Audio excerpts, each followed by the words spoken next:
ہر سال کی طرح اس سال بھی انسانی حقوق کی عالمی تنظیم ہیومن رائٹس واچ نے دنیا بھر میں ہونے والی انسانی حقوق کی خلاف ورزیوں پر نئی سالانہ رپورٹ جاری کی ہے، جس میں اس بار چینی حکومت کی جانب سے کی جانے والی خلاف ورزیوں اور جبر کو خاص طور سے ہائی لائٹ کیا گیا ہے۔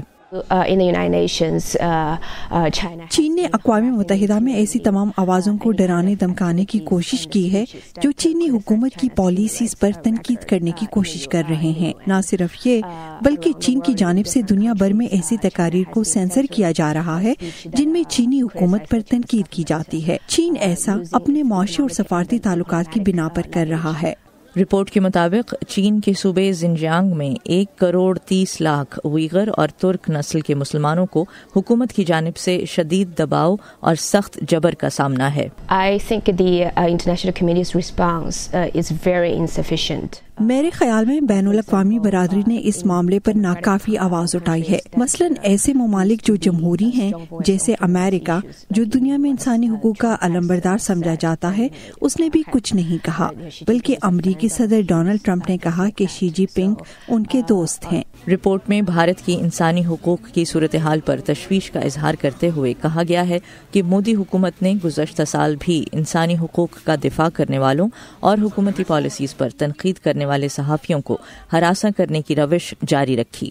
رپورٹ میں اکثر بی جے پی کے سپورٹرز کی جانب سے اقلیتوں پر کیے جانے والے حملوں کو روکنے میں ناکامی پر بھی مودی سرکار پر سخت تنقید کی گئی ہے۔